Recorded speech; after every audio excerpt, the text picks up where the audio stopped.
राधे राधे, हरे कृष्णा। आप सभी का दिन शुभ हो। प्रिय भक्तगणों, आज 8 नवंबर दिन शनिवार है। आज मार्गशीर्ष मास कृष्ण पक्ष की तृतीया तिथि सुबह 7:32 तक रहेगी। उसके बाद चतुर्थी तिथि लग जाएगी। इस दिन राहु काल का समय होगा सुबह के 9:21 से लेकर सुबह के 10:43 तक। तो आज गणाधिपति संकष्टी चतुर्थी का व्रत है। हनुमान जी ने इसी व्रत को करके विशाल समुद्र को लांघने की शक्ति प्राप्त की थी। इस दिन पूर्ण भक्ति भाव से गणेश जी की आराधना और उपासना करने से कठिन मनोरथ सिद्ध हो जाते हैं। तो आज के महात्म कथाओं को सुनने से पहले आप श्री गणेश भगवान की कथा का श्रवण करें। एक समय की बात है, गणेश जी भगवान एक बहुत ही सुंदर गांव से गुजर रहे थे। उस गांव के खेत हरे भरे थे। सुबह का समय था। ठंडी हवा का आनंद लेते हुए गणेश जी मूषक पर सवार होकर चले जा रहे थे। इतने में वह एक खेत से गुजरे जिसमें जौ के फसल खड़ी थी। तो गणेश जी ने एक जौ की बाली तोड़ ली। फिर उसे तोड़कर देखा तो उसके अंदर 13 दाने अनाज के थे। तो यह देखकर गणेश जी को बड़ा ही अफसोस हुआ। वह सोचने लगे कि मैंने बिना पूछे किसी के खेत से 13 दाने अनाज के तोड़ लिए हैं, तो यह तो चोरी हो गई। चोरी करना पाप है। तो गणेश जी उस खेत के मालिक का पता लगाने लगे। तो किसी ने गणेश जी को बताया कि यह खेत हमारे गांव के सेठ जी का है। तो गणेश जी पता लगाकर सेठ जी के दुकान पर पहुंच गए और कहा कि सेठ जी, मुझे काम पर रख लो, मुझे नौकरी की जरूरत है। तो सेठ जी को काम वाले की जरूरत थी। तो सेठ जी ने उसे काम पर रख लिया। तो गणेश जी कहने लगे कि मैं आपके यहाँ 12 साल नौकरी करूँगा। तो सेठ जी ने कहा कि कोई बात नहीं, जब तक तुम्हारी इच्छा हो नौकरी कर सकते हो। तुम यह बताओ कि तुम्हारा नाम क्या है। तो गणेश जी भगवान कहने लगे कि मेरा नाम तो गणेश है। फिर गणेश जी तो सेठ जी के यहाँ नौकरी पर लग गए। घर का सारा काम करते और समय निकलते ही खेत में काम करने के लिए चले जाते। तो सेठ जी को यह देखकर बहुत ही खुशी होती कि यह लड़का कितना सच्चा और ईमानदार है। काश मेरे इस तरह का एक बेटा होता, क्योंकि सेठ जी के संतान नहीं थी। इसीलिए सेठ और सेठानी बड़े ही दुखी रहा करते थे। पर सेठ जी तो गणेश जी को अपने पुत्र के समान ही प्रेम करते थे। एक दिन की बात है, सेठानी लघु शंका के लिए गई और आकर राख से हाथ धोने लगी। तो यह देखकर गणेश जी ने सेठानी का हाथ पकड़ लिया और मिट्टी से हाथ धुलवा दिया। तो यह देखकर सेठानी को बड़ा ही गुस्सा आया। जाकर सेठ जी से शिकायत की और कहा कि सेठ जी, यह कैसा नौकर रखा है आपने? उसने आज मेरा हाथ पकड़ लिया और आप पता नहीं उसकी किस बात की इतनी तारीफ करते रहते हो कि वह ईमानदार है, सच्चा है। तो सेठानी की बात सुनकर सेठ जी ने गणेश जी को बुलाया और पूछा, बेटा गणेश, सेठानी सच बोल रही हैं? क्या तुमने उनका हाथ पकड़ा था? ऐसा क्यों किया? तो गणेश जी ने कहा कि सेठ जी, मैं तो हाथ पकड़कर बस इतना ही कह रहा था कि राख से हाथ मत धोओ, क्योंकि राख से हाथ धोने पर लक्ष्मी नाराज होकर चली जाती हैं और मिट्टी से हाथ धोएं तो लक्ष्मी लौट आती हैं। तो सेठ जी सोचने लगे कि गणेश तो ठीक कह रहा है, इसमें कोई गलत बात नहीं है। जो भी किया हमारी भलाई के लिए किया। ऐसा करते करते कई दिन बीत गए। थोड़े दिनों बाद कुंभ का मेला आया। तो सेठानी सेठ जी से कहने लगी कि सेठ जी, मुझे तो कुंभ मेले में स्नान करने जाना है। तो सेठ जी कहने लगे, मेरे पास तो समय नहीं है, दुकान संभालनी होती है, फिर खेत जाना होता है। यह सोचते हुए उन्होंने गणेश को आवाज दी और कहा, बेटा गणेश, तुम ऐसा करो कि सेठानी जी को कुंभ के मेले में स्नान करवा के लाओ। तो सेठ जी की आज्ञा पाकर गणेश सेठानी को लेकर कुंभ के मेले में चले गए। तो सेठानी तो वहां जाकर पानी को हाथ लगाकर देख रही थी कि पानी ठंडा है और आगे जाऊंगी तो पानी गहरा है, कहीं मैं डूब ना जाऊं। यह सोचकर वह किनारे पर बैठकर स्नान कर रही थी। तो गणेश जी ने उनका हाथ पकड़ा और आगे ले जाकर डुबकी लगवाकर घर ले आए। अब घर आते ही सेठानी ने सेठ जी से कहा कि देखिए सेठ जी, मैंने कहा था ना कि आपने कैसा नौकर रखा है, इसने तो मेरी लोगों के बीच में इज्जत ही नहीं रखी। इतनी सारी भीड़ थी वहाँ पर, इतने सारे लोग थे, लेकिन इसने उन सभी लोगों के बीच में मुझे घसीट कर पानी में आगे ले गया। तो यह सुनकर सेठ जी सोचने लगे कि गणेश ऐसा क्यों कर रहा है। उन्होंने आवाज लगाई, बेटा गणेश इधर आओ, क्या सेठानी सच कह रही हैं? तो गणेश जी ने कहा, हाँ सेठानी जी सच कह रही हैं। उन्हीं से पूछो कि मैंने ऐसा क्यों किया। यह तो किनारे पर बैठकर गंदे पानी से स्नान कर रही थी। जब हम इतनी दूर से कुंभ के मेले में स्नान करने के लिए गए हैं तो कम से कम अच्छे पानी में जाकर डुबकी तो लगाओ। तो यह सुनकर सेठ जी भी सोचने लगे कि गणेश सच कह रहा है। फिर सेठ ने सेठानी को समझा दिया। गणेश जी को कुछ नहीं कहा। ऐसे करते करते कुछ ही दिनों बाद सेठ जी ने अपने घर पर पूजा रखवाया। हवन हो रहा था तो सेठ जी ने गणेश जी से कहा कि जाओ सेठानी जी को बुलाकर लाओ कि हवन शुरू होने वाला है। तो गणेश जी सेठानी को बुलाने के लिए गए तो सेठानी तैयार हो रही थी। चुनरी ओढ़कर जैसे ही गणेश जी के साथ चलने लगी तो गणेश जी ने चुनरी पकड़कर फाड़ दी और कहा कि लाल चुनरी ओढ़कर आओ। तो सेठानी जी नाराज होकर कोप भवन में चली गईं। सेठ जी बार बार देखते रहे कि सेठानी आई नहीं। आखिर क्या बात है। काफी देर इंतजार करने के बाद स्वयं हवन से खड़े हुए और अंदर जाकर देखा तो सेठानी तो पलंग पर सोई पड़ी थी। तो सेठ जी ने कहा, क्या बात है, मैंने गणेश को तुम्हें बुलाने के लिए भेजा है, कहाँ है वह, आया नहीं तुम्हारे पास? तो सेठानी रोती हुई कहने लगी कि सेठ जी आज तो हद हो गई, आपके गणेश ने मेरी चुनरी फाड़ दी है। अब भी तुम यही कहोगे कि गणेश ने यह सब सही किया है? तो यह सुनते ही सेठ जी को बहुत ही गुस्सा आया और गुस्से में गणेश जी को आवाज लगाई। तो सेठ जी की आवाज सुनकर गणेश जी दौड़े दौड़े आए और कहने लगे कि सेठ जी क्या बात है। तो सेठ जी गणेश को डांटने लगे और कहा कि गणेश तूने आज तो हद ही कर दी, अपनी सेठानी की चुनरी फाड़ दी। तुमने ऐसी हरकत क्यों की, मुझे बताओ। तो गणेश जी कहने लगे, सेठ जी सेठानी जी काली चुनरी ओढ़कर हवन में बैठने वाली थीं, तो काले वस्त्र कभी भी पूजा पाठ में नहीं पहने जाते, इसीलिए मैंने लाल चुनरी ओढ़ने के लिए कहा था। काला वस्त्र पहनने से कोई भी शुभ काम सफल नहीं होता। तो सेठ जी फिर सोचने लगे कि गणेश जी तो समझदार हैं। फिर सेठानी को समझा बुझा कर हवन के लिए ले गए। ऐसा करते करते अब कई साल बीत गए। गणेश जी की नौकरी के 12 वर्ष पूरे हो गए। तो एक दिन की बात है, सेठ जी ने अपने घर पर गणेश भगवान की पूजा रखी।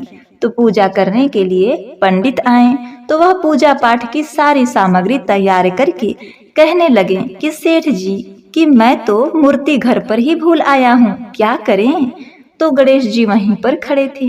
वह कहने लगे कि मेरे को ही मूर्ति बनाकर विराजमान कर लो, आपके सारे काम सफल हो जाएंगे। तो गणेश जी के इतना कहते ही सेठ जी को बहुत क्रोध आया और वह बोले कि अब तक तो तुम सेठानी से मजाक कर रहे थे, अब तुम मुझसे भी मजाक करने लग गए। तो गणेश जी बोले कि नहीं सेठ जी, मैं मजाक नहीं कर रहा हूँ, मैं तो सच बोल रहा हूँ। इतना कहकर गणेश जी ने अपना असली रूप धारण कर लिया। तो गणेश जी का यह रूप देखकर सेठ सेठानी और पंडित हैरान हो गए।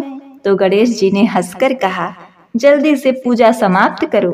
तो पूजा पाठ शुरू की गई। पूरे विधि विधान से गणेश जी की पूजा की। जैसे ही पूजा समाप्त हुई तो गणेश जी तो अंतर ध्यान हो गए। सेठ सेठानी को बड़ा ही अफसोस होने लगा। उन्होंने कहा कि हमारे पास आज तक गणेश जी रहते रहे और हम उनसे काम करवाते रहे, हमें तो पता ही नहीं था कि यह गणेश जी भगवान हैं। अब यह पाप कैसे उतरेगा, हमने उनसे कितना काम करवाया है। तो सेठानी कहने लगी कि आपने तो काम ही करवाया था, मैंने तो गणेश जी भगवान को ना जाने कितनी डांट लगाई है। तो गणेश जी भगवान मुझसे तो जरूर नाराज हो गए होंगे, अब हमें क्या करना चाहिए। तो इस तरह अफसोस करते करते सेठ और सेठानी सो गए। तो गणेश जी ने सेठ जी के सपने में आकर कहा कि आप इस तरह दुखी होकर क्यों सोए हो, मैंने तुम्हारे यहाँ कोई काम नहीं किया, बल्कि 12 साल पहले मैंने आपके खेत से जो गेहूं की बाली तोड़ी थी उसी का कर्ज उतारने के लिए तुम्हारे घर पर काम कर रहा था। तुम्हें अफसोस करने की कोई जरूरत नहीं है।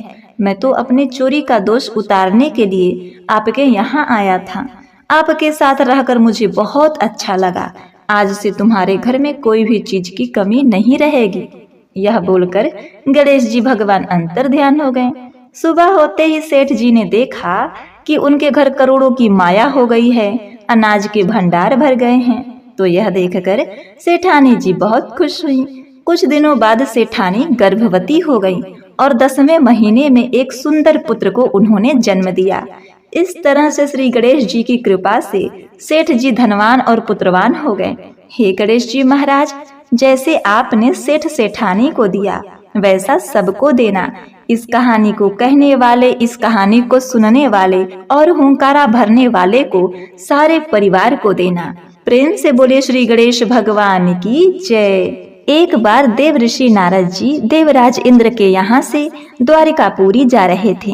नारद जी देवराज के यहाँ से परिजात वृक्ष का एक फूल ले आए। उन्होंने वह फूल भगवान द्वारिकाधीश को अर्पित किया। वो सुंदर पुष्प ठाकुर जी ने श्री रुक्मणी जी को दे दिया। नारद जी हमेशा वही कार्य करते हैं जो भगवान के मन में होता है। वे वही लीला करते हैं जिससे भगवत नाम, रूप और महिमा का अद्भुत रूप प्रकाशित हो।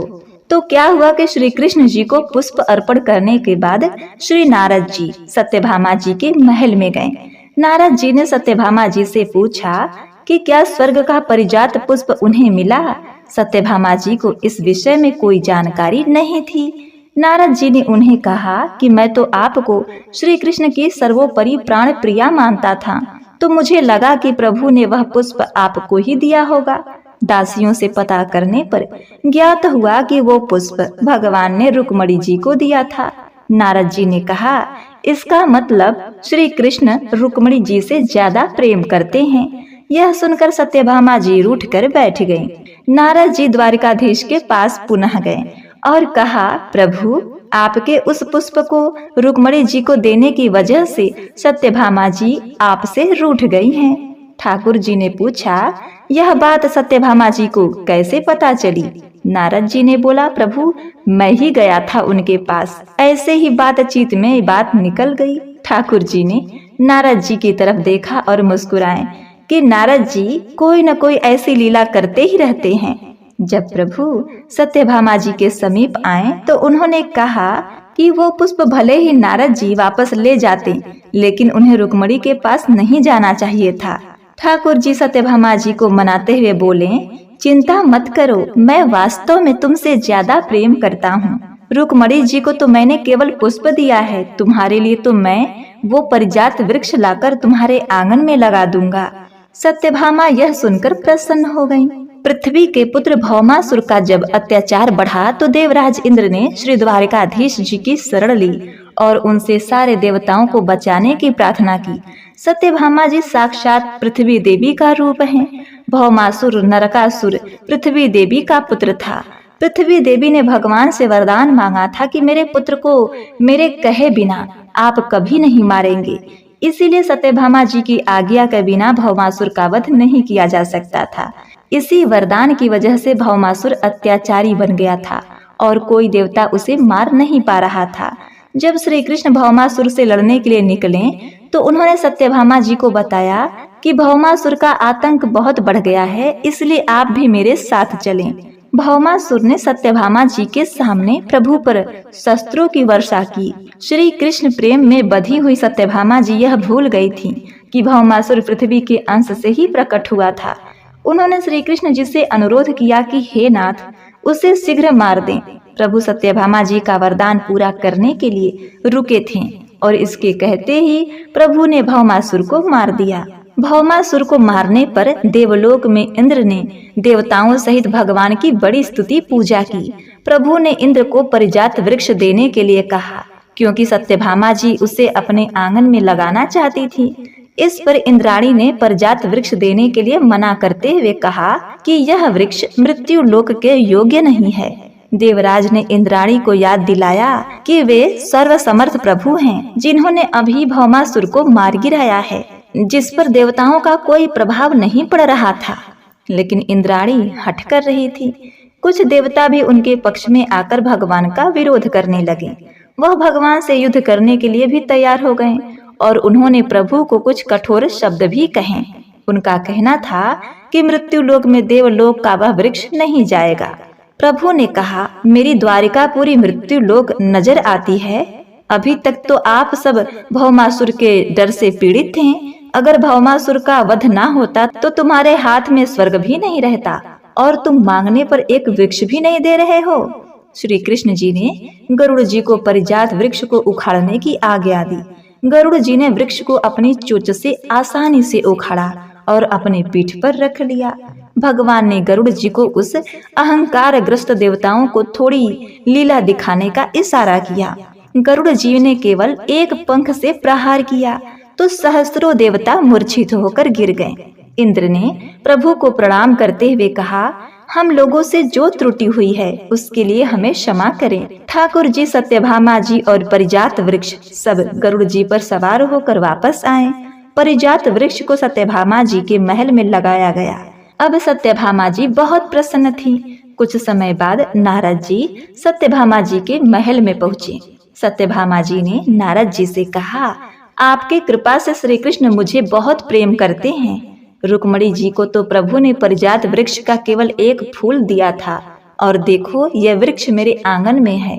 नारद जी ने देखा कि सत्यभामा जी को अपने महल के वैभव का अहंकार हो गया था। सत्यभामा जी के पिता को सूर्य भगवान से समयंतक मणि मिली थी। वह मणि 8 भार सोना रोज पैदा करती थी। अब परिजात वृक्ष भी उनके पास आ गया था। भगवान को भक्ति अच्छी लगती है, गर्व नहीं। नारद जी ने सत्यभामा जी से कहा कि श्री कृष्ण तो आपसे बहुत प्रेम करते हैं। सत्यभामा जी ने कहा, आपकी कृपा है नारद जी, क्या आप मुझे कोई ऐसा उपाय बता सकते हैं कि श्री कृष्ण सबसे ज्यादा मुझे ही प्यार करे, मुझसे एक पल के लिए भी दूर ना रह जाएं। नारद जी ने कहा, अगर किसी की प्रिय वस्तु को दान कर दिया जाए तो वह बहुत काल के लिए प्राप्त हो जाती है। ठाकुर जी के प्रेम में पगली हुई उनकी प्रिया सत्यभामा जी कृष्ण जी को दान करने के लिए राजी हो गईं। ब्राह्मण को बुलाया गया और सत्यभामा जी से संकल्प कराया गया कि वो श्री कृष्ण भगवान का दान नारद जी को करती हैं। जब भगवान श्री कृष्ण आए तो नारद जी ने उन्हें अपने साथ चलने को कहा। प्रभु ने पूछा, क्यों? नारद जी ने उन्हें बताया कि सत्यभामा जी ने आपको मुझे दान में दे दिया है। सत्यभामा जी ने नारद जी के हाथ जोड़े और कहा, आप कह रहे थे कि प्रभु मुझसे कभी एक क्षण के लिए भी दूर नहीं होंगे। मैंने तो इसीलिए दान किया है, परंतु आप तो प्रभु को ले जा रहे हैं। नारद जी ने पूरा शास्त्र ज्ञान उन्हें बताया कि आपके अगले जन्म से प्रभु हमेशा के लिए आपके हो जाएंगे। सत्यभामा जी बोली, आप जो कहेंगे मैं बदले में दे सकती हूँ, लेकिन मैं श्री कृष्ण जी को एक क्षण के लिए भी नहीं छोड़ सकती। नारद जी ने बताया, अगर आप दान में दी गई वस्तु को पुनः प्राप्त करना चाहती हैं तो उसके बराबर कोई वस्तु मुझे दे दो। उन्होंने पूछा, श्री कृष्ण को प्राप्त करने के लिए श्री कृष्ण के बराबर कोई वस्तु है आपके पास? सत्यभामा जी ने कहा, एक श्री कृष्ण क्या, मैं अनेक तौल दूंगी। नारद जी उनका यह भ्रम मिटाना चाहते थे। नारद जी ने कहा, ठीक है, तो श्री कृष्ण के बराबर आपके पास जो सोना, चांदी, हीरे, रत्न, जवाहरात आदि हैं उन्हें तौल के मुझे दे दीजिए, जिसे तुला दान कहते हैं। श्री कृष्ण जी इतना सुनकर मुस्कुराए। सत्यभामा जी राजी हो गईं। उन्होंने बड़ा सा एक सुंदर तराजू मंगवाया। उसके एक पलड़े में द्वारिकाधीश बैठे। जब तौलना शुरू हुआ तो सत्यभामा जी सारे सुंदर आभूषण, स्वर्ण, चांदी, रत्न, हीरे, जवाहरात सब लाकर रखती जा रही थी, लेकिन तराजू में कोई फर्क नहीं पड़ रहा था।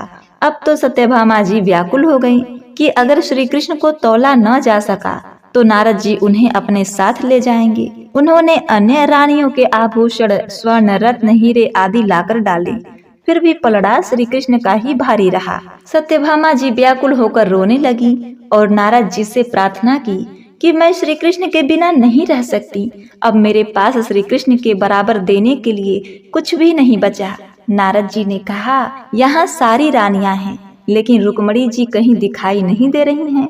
आप एक बार रुक्मणी जी से पूछें, उनके पास तो कुछ ऐसी वस्तु होगी जो श्री कृष्ण के बराबर हो। सत्यभामा जी भागती हुई रुक्मणी जी के पास गईं और रोते हुए उन्हें सारा वृत्तांत सुनाया। फिर उन्होंने कहा, आप मेरी बड़ी बहन हैं, अब आप मुझ पर कृपा करें। रुक्मणी जी ने कहा, तुम निश्चिंत हो जाओ। उन्होंने एक तुलसी का पत्ता दिया, उसमें श्री कृष्ण का नाम लिखा। रुक्मणी जी ने सारे आभूषण हटाए और जैसे ही तुलसी का पत्ता रखा तो तुलसी के पत्ते का पलड़ा भारी हो गया और श्री कृष्ण जी का पलड़ा ऊपर उठ गया। तुलसी जी पर कृष्ण जी का नाम लिखा था तो कृष्ण नाम का पलड़ा भारी हो गया और श्री कृष्ण हल्के हो गए। नारद जी और रुक्मणी जी मुस्कुराकर सत्यभामा जी से कहने लगे कि देखा कि प्रियतम को कैसे तौला गया नाम से। श्री कृष्ण को आप किसी सोने चांदी रत्नों से नहीं तौल सकते। श्री कृष्ण का नाम उनसे भारी है। तो प्रेम से बोलिए, हरे कृष्ण कृष्ण कृष्ण हरे हरे, हरे राम राम राम हरे हरे। तो प्रिय भक्तों, अब आप मार्गशीर्ष मास के तीसरे अध्याय का श्रवण करें। अब तक के अध्याय में आप भगवान के लिए घंटा नाद, चंदन अर्पण करना, पुष्प तुलसी दल अर्पण करना, धूप और दीप का महात्म सुना। अब आप इसके आगे का महात्म सुनिए। श्री भगवान कहते हैं, तदवंतर नैवेद्य का भोग लग जाने पर कपूर वार्षित जल से मुझे याचमन करावे, पान दें और हाथ धोने के लिए चंदन अर्पण करें, फिर पुष्पांजलि देकर भक्ति पूर्वक कपूर से आरती करें, मुकुट और आभूषण आदि अर्पित करके छत्र चवर भेंट करें तथा श्याम सुंदर विग्रह वाले भगवान विष्णु मेरे प्रति कृपा पूर्वक प्रसन्न मुख हैं, ऐसा ध्यान करते हुए अष्टाक्षर मंत्र का 108 बार जप और स्तोत्रों द्वारा भगवान का स्तवन करें। बुद्धिमान पुरुष चलते हंसते और अगल बगल देखते हुए तथा पैर से पैरों को दबाकर हाथ को मस्तक पर रखकर खड़े होकर और व्यग्रचित्त होकर मेरे मंत्र का जाप न करें। जप के समय तथा व्रत होम और पूजन आदि में दूसरों से वार्तालाप न करें। जप का फल तीर्थ आदि में सहस्त्र गुना और मेरे समीप अनंत गुना होता है। इस प्रकार अगहन के महीने में मेरी पूजा करने से जो प्रदक्षिणा करता है वह पग पग पर 7 द्वीपों वाली पृथ्वी की परिक्रमा का पुण्य फल पाता है।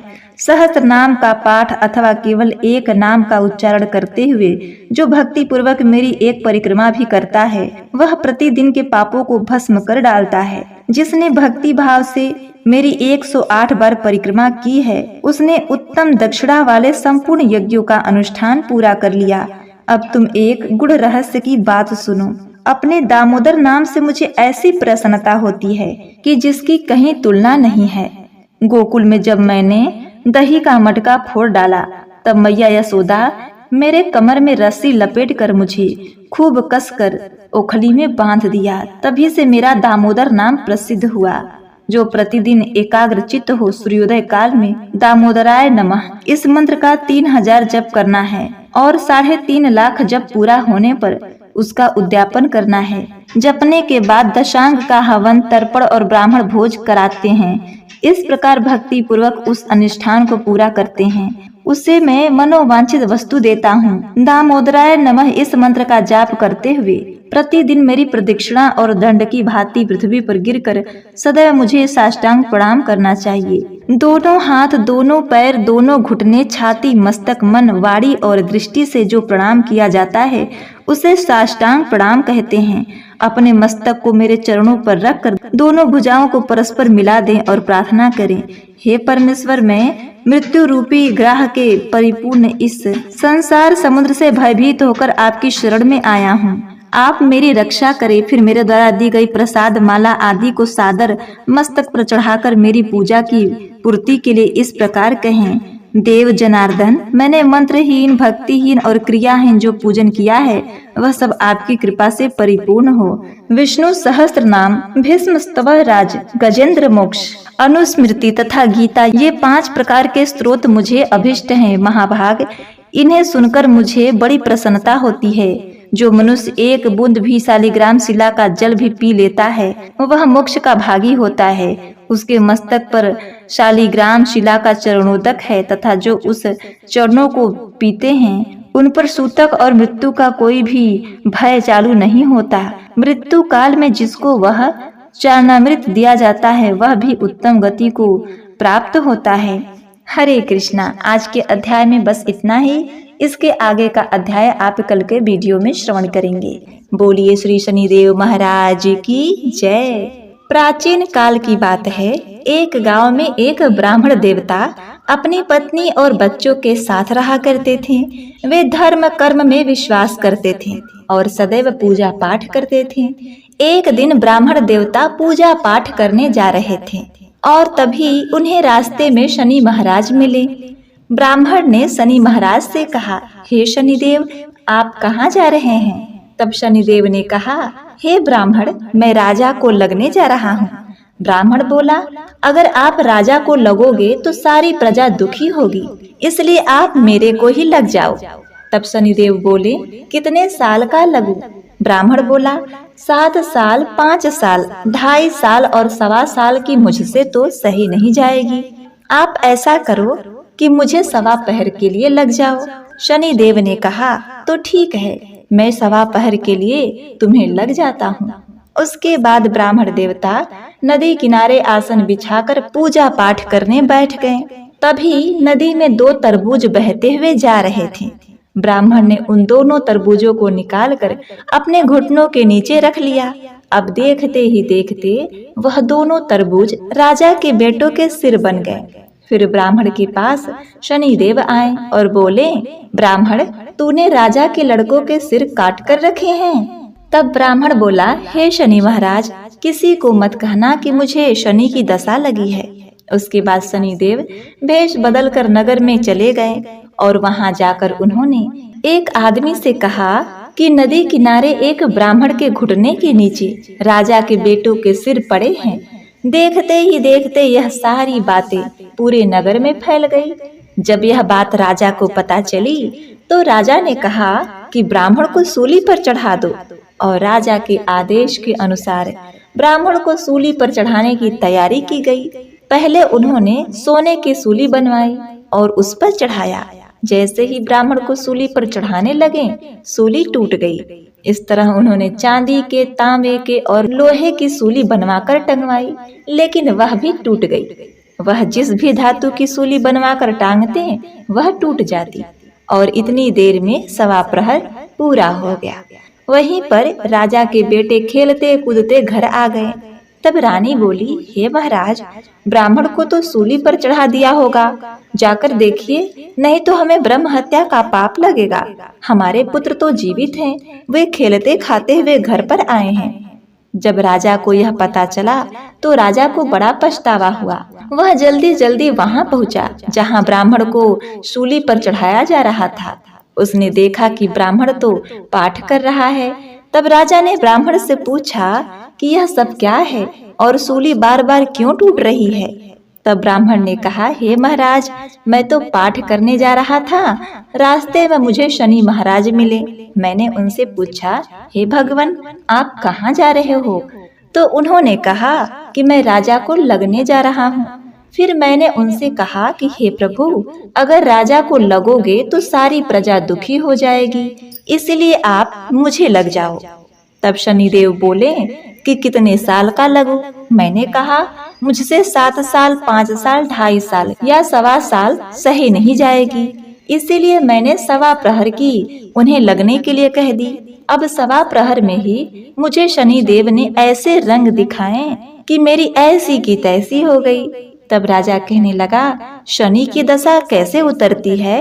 तब ब्राह्मण बोला, हे राजन, सोने चांदी का दान, तांबे का दान, लोहे का दान और पीतल का दान करने से शनि की दशा से राहत मिलती है। तब राजा ने हैरान होकर कहा, हे ब्राह्मण महाराज, राजा, महाराजा, साहूकार सोने चांदी के दान तो कर देंगे, परंतु गरीब कैसे करेगा? तब ब्राह्मण ने कहा, हे महाराज, भगवान शनि देव को तेल का दिया चढ़ाओ और उन्हें तेल चढ़ाओ और गुड़ की 5 डली चढ़ाओ, इससे शनि की दशा से मुक्ति मिलती है। 7 बार पीपल में जल चढ़ा दो और कहो, शनि देव का सोटा कभी न आवे टोटा, शनि की घड़ी सबकी बला टली। इतना कहकर 7 बार पीपल में जल चढ़ा दो, सारी बला टल जाएगी। ब्राह्मण की बातें सुनकर राजा ब्राह्मण का धन्यवाद करके वहां से चला गया। अब इसके बाद ब्राह्मण देवता वह पोटली लेकर जिसमें उन्होंने तरबूज रखी थी अपने पत्नी के पास आए। जब ब्राह्मण घर पहुँचे तो पत्नी ने पूछा, हे स्वामी, पोटली में क्या लाए हैं? ब्राह्मण ने कहा, बच्चों के लिए तरबूज लाया हूँ। पत्नी ने पोटली खोली, लेकिन यह क्या? तरबूज की जगह उन्होंने सोने, चांदी और हीरे जवाहरात भरे थे। ब्राह्मण यह देखकर आश्चर्यचकित हो गया और प्रसन्न भी हुआ। ब्राह्मण ने शनि देव को प्रणाम किया और कहा, हे शनि देव, आपकी महिमा अपरंपार है। जब आपकी सवा प्रहर की दशा लगी तो तरबूज राजा के पुत्रों के सिर बन गए, और जब दशा समाप्त हुई तो ये तरबूज सोने चांदी के बन गए। हे शनिदेव, कृपा करें कि आपकी कुदृष्टि किसी को न लगे, और जैसे आपने मुझ पर कृपा की वैसे ही सब पर करना। प्रिय भक्तगणों, अब इस प्रकार से उस नगर के राजा ने भी नियमित रूप से हर शनिवार को तेल, गुड़ और सामर्थ्य के अनुसार दान आदि करना शुरू कर दिया। प्रिय भक्तों, आइए अब श्रवण करते हैं समस्त मनोकामनाओं को पूर्ण करने वाली शनिवार व्रत की पौराणिक कथा, जिसे सुनने के बाद ही शनिवार का पुण्य फल प्राप्त होता है और शनि की 7.5 से राहत मिलती है। तो इस कथा को आप पूरा सुने। युधिष्ठिर आदि 5 पांडव वनवास में अनेकों कष्ट भोग रहे थे। उस समय उनके प्रिय सखा श्री कृष्ण जी उनके पास पहुँचे। युधिष्ठिर ने श्री कृष्ण को आया देखकर उनका बहुत ही आदर किया और सुंदर आसन पर बिठाया। श्री कृष्ण बोले, हे युधिष्ठिर, कुशल पूर्वक तो हो? युधिष्ठिर बोले, भगवान आपकी कृपा है, कृपा करके आप ऐसा व्रत बतलाइए जिसके करने से प्रभु यह ग्रह कष्ट न व्यापे। शनि ग्रह बहुत कष्ट देता है, अतः ऐसा कोई व्रत बताइए जिससे इस कष्ट से छुटकारा मिले। श्री कृष्ण जी बोले, आपने बहुत ही सुंदर बात पूछी है।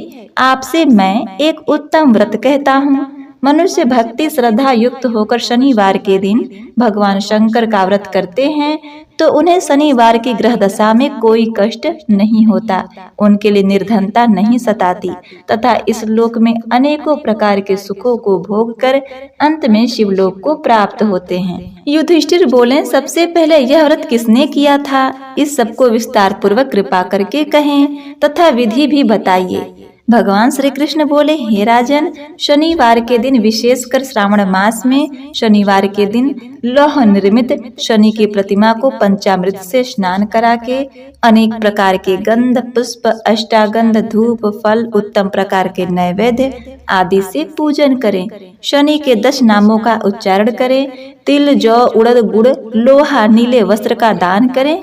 फिर भगवान शंकर का विधि पूर्वक पूजन करें और आरती कर प्रार्थना करें कि हे भोलेनाथ, मैं आपकी शरण में हूँ, आप मेरे ऊपर कृपा करें, मेरी रक्षा करो, रक्षा करो। हे युधिष्ठिर, पहले शनिवार को उड़द का भात, दूसरे को केवल खीर, तीसरे को खजला, चौथे को पूरियों का भोग लगावें। व्रत की समाप्ति पर यथाशक्ति ब्राह्मण भोज करवावें। इस प्रकार करने से सब प्रकार के अनिष्ट, कष्ट, व्याधि, व्याधियों का सर्वनाश होता है। राहु, केतु, शनि कृत दोष दूर होते हैं और अनेक प्रकार के सुख साधन एवं पुत्र पौत्र आदि सुख प्राप्त होते हैं। सबसे पूर्व जिसने इस व्रत को किया था, इसके इतिहास को कहता हूँ। पूर्व काल में इस पृथ्वी पर एक राजा राज करता था। उसने अपने शत्रुओं को अपने वश में कर लिया था। दैव की गति से राजा और राजकुमार पर शनि की दशा आई। राजा को धर्मगुप्त के वैरियों ने समाप्त कर दिया और धर्मगुप्त राजकुमार के लिए कोई सहारा नहीं रहा।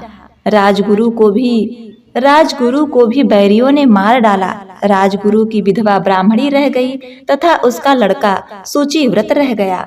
ब्राह्मणी ने राजकुमार को अपने साथ ले लिया और नगर को छोड़कर चली गई। गरीब ब्राह्मणी दोनों कुमारों को बहुत कठिनाई से निर्वाह कर पाती थी। कभी किसी शहर और किसी नगर में दोनों कुमारों के लिए घूमती फिरती थी, उनके जीवन यापन के लिए। एक दिन वह ब्राह्मणी दोनों कुमारों को लिए एक नगर से दूसरे नगर में जा रही थी तो मार्ग में महर्षि शांडिल्य के दर्शन हुए। ब्राह्मणी ने दोनों बालकों के साथ मुनि के चरणों में प्रणाम किया और बोली, हे महामुनि, मैं आज आपके दर्शन से कृतार्थ हो गई हूँ। यह मेरे दोनों कुमार आपकी शरण में हैं, आप इनकी रक्षा करें। मुनिवर, यह सूचिव्रत मेरा लड़का है और धर्मगुप्त यह राजपुत्र है और यह मेरा धर्मपुत्र है। हम घोर दारिद्र्य में पड़े हुए हैं, आप हमारा उद्धार कीजिए। शांडिल्य मुनि ने ब्राह्मणी की सब बात सुनी और बोले, हे देवी, तुम्हारे ऊपर शनि का प्रकोप है, अतः आप शनिवार के दिन व्रत करके भगवान शिव जी की आराधना किया करो, इससे तुम्हारा कल्याण होगा। ब्राह्मणी और दोनों कुमार मुनि को प्रणाम कर शिव मंदिर के लिए चले गए। शनिवार के दिन दोनों कुमारों ने मुनि के उपदेश के अनुसार शनिवार का व्रत किया तथा शिव जी की पूजन किया। इस प्रकार से दोनों कुमारों को व्रत करते 2-4 मास व्यतीत हो गए। एक दिन शुचि व्रत स्नान करने के लिए गया। उसके साथ राजकुमार नहीं था। कीचड़ में उसे एक बहुत बड़ा कलश दिखाई दिया, तो शुचि व्रत ने उसको उठाया और देखा तो उसमें धन था। शुचि व्रत उस कलश को लेकर घर आया और माँ से बोला, हे माँ, यह शिव जी के प्रसाद को देखो, भोलेनाथ ने इस कलश के रूप में धन दिया है। माता ने आदेश दिया, बेटा तुम दोनों इसको बांट लो। माँ के वचन सुनकर शुचि व्रत बहुत ही प्रसन्न हुआ और राजपुत्र से बोला, हे भैया, अपना हिस्सा तो ले लो। परंतु शिव जी की पूजा में विश्वास रखने वाला राजपुत्र बोला, माँ, मैं अपना हिस्सा नहीं लेना चाहता हूँ, क्योंकि जो कोई अपने सुकृत से कुछ भी पाता है वह उसी का भाग है और स्वयं उसे आपको ही भोगना चाहिए। भोलेनाथ त्रिकालदर्शी हैं, वे मुझ पर कभी न कभी कृपा अवश्य करेंगे। धर्मगुप्त प्रेम और भक्ति के साथ शनिवार का व्रत करके पूजा करने लगा। इस प्रकार से उसे 1 वर्ष व्यतीत हो गया। वसंत ऋतु का आगमन हुआ। राजकुमार धर्मगुप्त तथा ब्राह्मण पुत्र शुचि व्रत दोनों ही वन में घूमने के लिए गए। दोनों वन में घूमते घूमते काफी दूर निकल गए। उनको सैकड़ों गंधर्व कन्याएं खेलती हुई मिली। ब्राह्मण कुमार बोला, हे भैया, पवित्र पुरुष स्त्रियों के बीच में नहीं चलते, यह मनुष्य को शीघ्र ही मोह लेती हैं। विशेष रूप से ब्रह्मचारी के लिए स्त्रियों से भाषण करना मिलना नहीं चाहिए। परंतु गंधर्व कन्याओं को खेलते हुए देखकर इच्छा रखने वाला राजकुमार खेल खेलने उनके स्थान पर अकेला ही चला गया। ब्राह्मण कुमार नहीं गया। उन गंधर्व कन्याओं के बीच एक प्रधान सुंदरी उस राजकुमार को देखकर मोहित हो गई और उसने अपने संग की सखियों से बोली कि यहाँ से थोड़े दूर पर एक बड़ा ही सुंदर वन है, उसमें नाना प्रकार के सुंदर फूल खिले हैं। तुम सब जाकर उस सुंदर फूलों को तोड़कर ले आओ, तब तक मैं यहीं बैठी हूँ। सखियां आज्ञा पाकर चली गईं और वह सुंदर गंधर्व कन्या राजकुमार पर दृष्टि लगाकर बैठ गई। राजकुमार उसके पास गया। राजकुमार को देखकर गंधर्व कन्या उठी और बैठने के लिए पल्लवों का आसन दिया। राजकुमार आसन पर बैठ गया। गंधर्व कन्या ने पूछा, आप कौन हैं? किस देश के रहने वाले हैं तथा आपका आगमन कैसे हुआ? राजकुमार ने कहा, मैं विदर्भ देश के राजा का पुत्र हूँ। मेरा नाम धर्मगुप्त है। मेरे माता पिता स्वर्गलोक को पधार गए हैं। दुश्मनों ने मेरा राज छीन लिया है। मैं राजगुरु पत्नी के साथ रहता हूँ, वह मेरी धर्म माता है। फिर राजकुमार ने पूछा कि आप कौन हैं देवी, किसकी पुत्री हैं और किस कार्य से यहाँ पर आगमन हुआ है आपका? गंधर्व कन्या बोली, मैं विद्रविक नामक गंधर्व की कन्या हूँ। मेरा नाम अंशुमति है। आपको आया देखकर आपसे बात करने की इच्छा हुई, इसी से मैंने सखियों को अलग भेजकर अकेली रह गई हूँ। गंधर्व कन्या कहती है कि मेरे दरबार में संगीत विद्या में कोई निपुण नहीं है। भगवान शंकर ने हम दोनों पर कृपा की है, इसलिए आपको यहाँ भेजा है। अब से लेकर मेरा आपका प्रेम कभी न टूटे। कन्या ने अपने गले का मोतियों का हार राजकुमार के गले में डाल दिया। राजकुमार बोला, मेरे पास न राज्य है न धन है, आप मेरी भार्या कैसे बनेंगी? आपके पिता हैं, आपने उनसे आज्ञा नहीं ली है। गंधर्व कन्या बोली, अब आप अपने घर के लिए जाइए। परसों प्रातः काल यहाँ आइएगा, मुझे आपकी आवश्यकता होगी। राजकुमार से ऐसा कहकर गंधर्व कन्या अपनी सहेलियों से जा मिली। राजकुमार धर्मगुप्त शुचि व्रत के पास चला गया और उसे सब समाचार कह सुनाया। उस दिन तीसरे दिन शुचि व्रत को साथ लेकर राजकुमार धर्मगुप्त उसी वन में गया। उसने देखा कि स्वयं गंधर्वराज विद्रविक उस राजकन्या को साथ लेकर उपस्थित हैं। गंधर्वराज ने दोनों राजकुमारों का अभिवादन किया। दोनों को सुंदर आसन पर बैठाकर राजकुमार से कहा कि हे राजकुमार, मैं परसों कैलाश पर गौरी शंकर के दर्शन करने के लिए गया। वहाँ करुणा रूपी सुधा के सागर भोलेनाथ शिव शंकर जी महाराज ने मुझे अपने पास बुलाकर कहा, हे गंधर्वराज, पृथ्वी पर धर्मगुप्त नाम का राजभ्रष्ट राजकुमार है। उसके परिवार के लोगों को बैरियों ने समाप्त कर दिया है। वह बालक गुरु के कहने से शनिवार का व्रत करता है और सदा मेरी सेवाओं में लगा रहता है। तुम उसकी सहायता करो, जिससे यह अपने शत्रुओं को अपने वश में कर सके। गौरी शंकर की आज्ञा को जीर्णोद्धार करके मैं अपने घर आ गया। वहाँ मेरी पुत्री अंशुमती ने भी बहुत सी प्रार्थनाएं की। शिव शंकर की आज्ञा तथा अंशुमती के प्रेम की बात मानकर मैं इसको साथ लेकर आया हूँ। इसको आपको देता हूँ। आप मेरी पुत्री को पत्नी के रूप में स्वीकार करें। मैं आपके वैरियों को आपके वश में करके आपको राज दिला दूंगा। ऐसा कहकर गंधर्वराज ने अपनी कन्या का विवाह राजकुमार के साथ कर दी और राजकुमार की सहायता के लिए गंधर्वों की चतुरंगिनी सेना को तैयार किया। धर्मगुप्त के वैरियों ने जब यह समाचार सुना तो उन्होंने राजकुमार की अधीनता स्वीकार कर ली और राजकुमार का राज लौटा दिया। धर्मगुप्त सिंहासन पर बैठा। अपने भाई शुचिव्रत को उसने मंत्री नियुक्त किया। जिस ब्राह्मणी ने उसे पुत्र की तरह पाला था, उसे उसने राजमाता बनाया। शनिवार के व्रत के प्रभाव से, शिव जी की कृपा से धर्मगुप्त इस प्रकार से विदर्भराज हुआ। श्री कृष्ण जी बोले, हे पांडु नंदन, आप भी इस व्रत को करें तो कुछ समय बाद आपको राज्य प्राप्त होगा और सभी प्रकार के सुखों की प्राप्ति होगी। आपके बुरे दिन शीघ्र समाप्त हो जाएंगे। युधिष्ठिर ने शनिवार व्रत कथा सुनकर श्री कृष्ण भगवान की पूजा की और व्रत आरंभ किया। इस प्रकार व्रत के प्रभाव से महाभारत में विजय प्राप्त कर राज्य प्राप्त किया और स्वर्ग की प्राप्ति की। तो बोलिए श्री शनिदेव महाराज की जय। नमः पार्वती पते हर हर महादेव।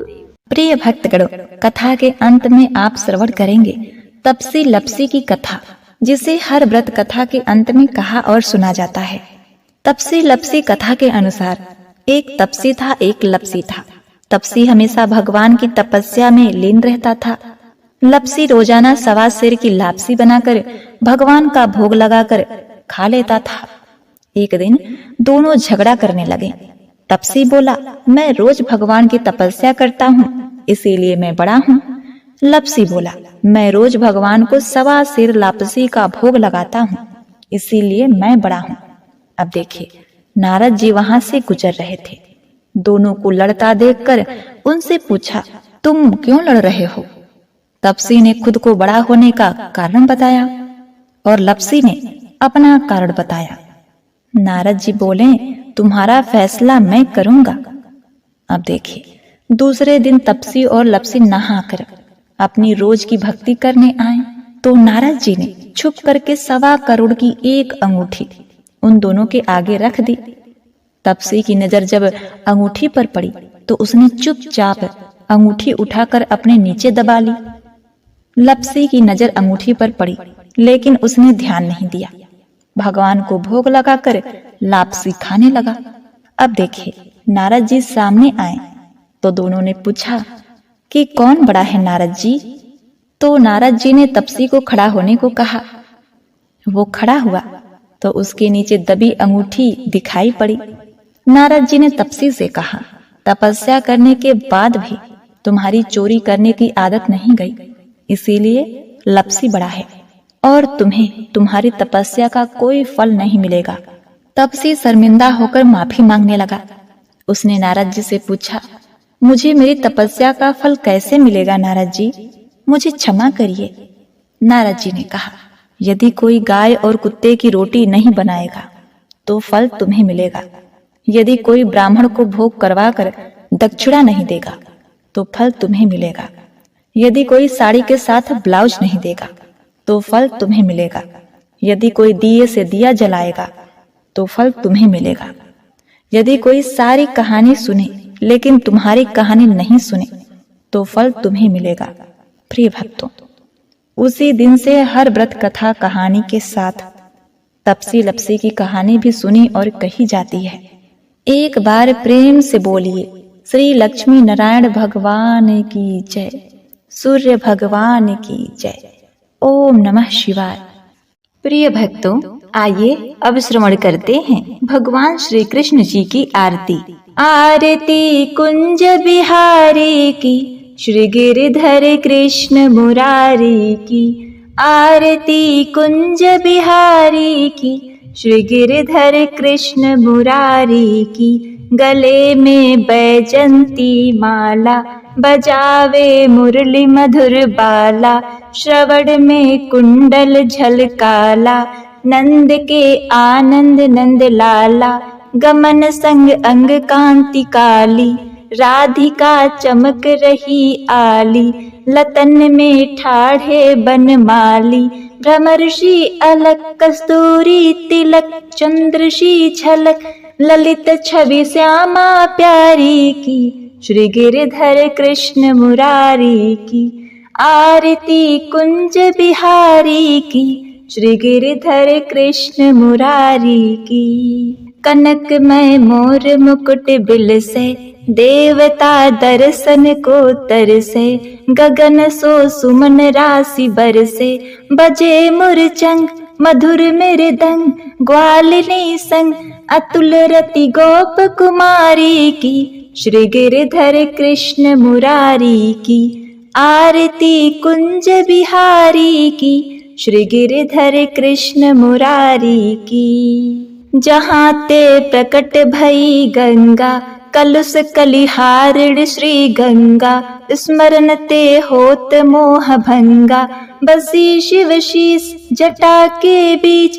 हरे अघ कीच चरण छवि श्री बनवारी की, श्री गिरधर कृष्ण मुरारी की। आरती कुंज बिहारी की, श्री गिरधर कृष्ण मुरारी की।